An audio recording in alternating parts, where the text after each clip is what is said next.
Hello friends. We often feel like giving up when we face even small problems in our lives. But this is the story of an 8-year-old girl who went through a tragedy that is impossible to imagine, and how she recovered with pure hope. Let's dive into the story.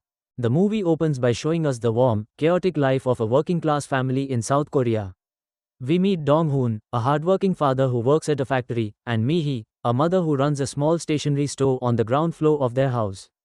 Their world revolves around their intelligent 8-year-old daughter, So-won.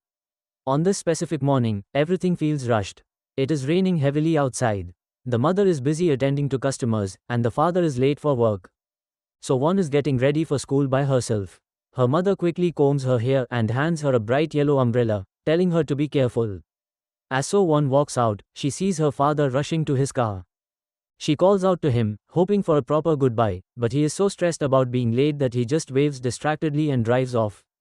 It seems like such a small, meaningless moment, but later, the father will regret this rushed goodbye for the rest of his life. So-won walks to school alone. Because of the heavy rain, the usual streets are empty, and the atmosphere becomes gloomy. She decides to take a shortcut that passes by a construction site.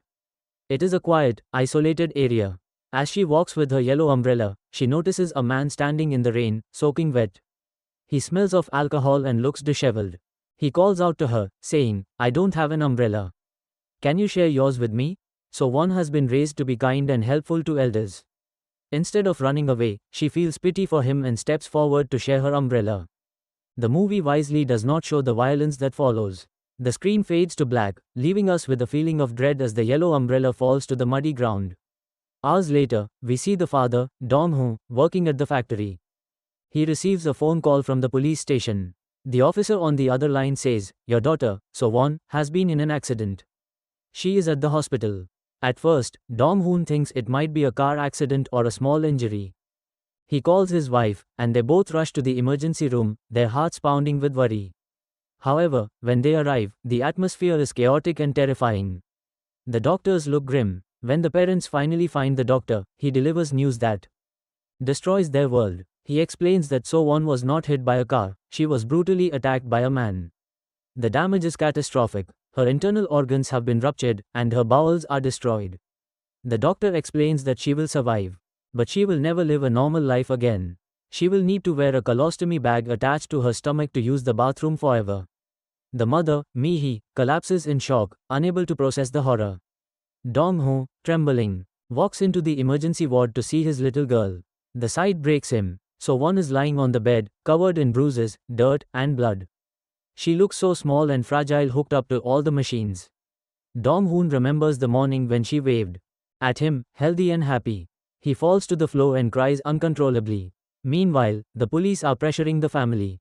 Even though the doctors advise that the child needs rest, the detectives insist that they need a statement immediately to catch the criminal before he escapes.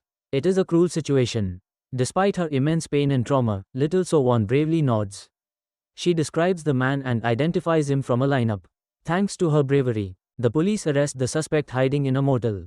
The police catch the man, but his attitude makes the situation even more painful. He does not show any guilt or remorse. Instead, he plays games with the law. He claims, "I was blackout drunk.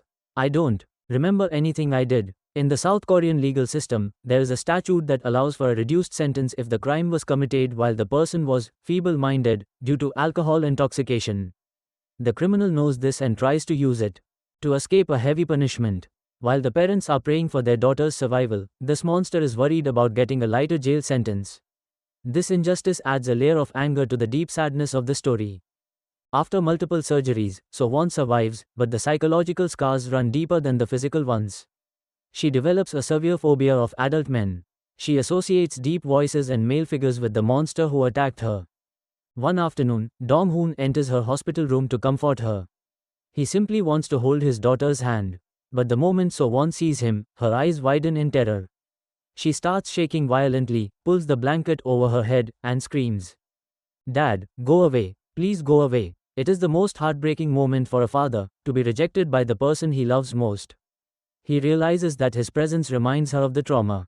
He walks out of the room and breaks down, feeling helpless. Because he cannot even hug his own child to make her feel better. Dong-hoon realizes he cannot approach her as a man, but he refuses to give up on her. He remembers that So-won loves a cartoon character called Kokomong, a sausage monkey. It is the only thing that makes her smile on the hospital TV. He comes up with a desperate but beautiful plan. He rents a giant, heavy, full-body costume of the character. He puts it on and waddles into her hospital room. When So-won sees the giant doll, she doesn't see a man, she sees a friend. She isn't scared. She waves at it. The doll does silly dances to make her laugh. Inside the suit, the father is sweating, crying, and struggling to breathe, but seeing a small smile return to his daughter's face heals his heart. He decides to become her silent guardian, watching over her from inside the suit. When it is finally time to go home, another challenge awaits. The media has found out about the case. Reporters are swarming their house like vultures, trying to get photos of the victim. They don't care about her privacy, they only want a story. Dong-hoo is furious and terrified that the flashes will scare So-won. Neighbors and friends create a human shield to help them get inside safely. Once home, So-won locks herself in her room. She refuses to come out. Her room becomes her fortress. The father continues his routine. He wears the heavy costume every day, just to enter her room, sit with her, and offer her candy. It is a silent communication of love. He is telling her, I am here, and I will wait for you forever. As weeks pass, So-won must eventually face the world and go back to school. This is terrifying for her. She has to carry the colostomy bag hidden under her clothes, which makes a crinkling sound when she walks. She is terrified of being bullied or stared at. Dong-hoon follows her to school, hiding behind poles, or wearing the costume, just to make sure she is safe. But help comes from an unexpected place. A young boy in her class, her friend Young Seok, notices her struggle. Instead of asking questions or making fun of her, he simply walks behind her. He creates noise to cover the sound of her bag and protects her from the other kids' stares. This innocent act of friendship gives So-won the courage to walk with her head high. It shows that not all males are monsters. The day of the final sentencing arrives. The entire family, along with their friends and neighbors, goes to the court. They expect the death penalty or life imprisonment for the criminal. However, the defendant continues his act. He creates a scene, yelling that he is innocent and doesn't remember a thing. The mother, usually quiet, explodes in rage, screaming at the man who ruined her family. The situation gets intense, and the lawyers argue back and forth. Finally, So-won herself has to testify. Despite her fear, she shows immense strength. She stands up, removes her mask, points a shaking finger at the man, and identifies him clearly. She proves that she is stronger than the man who hurt her. The judge begins to read the final verdict. The room is silent. He acknowledges the crime but then states that because the accused was intoxicated, his mental capacity was weak. The judge sentences him to only 12 years in prison. Courtroom erupts in chaos. People are screaming in disbelief. 12 years for destroying a child's life feels like an insult. Dong-hoo snaps. All the pain and helplessness he felt for months turn into pure rage. He grabs a heavy trophy from the lawyer's table and sprints toward the criminal. He intends to kill him right there in the courtroom.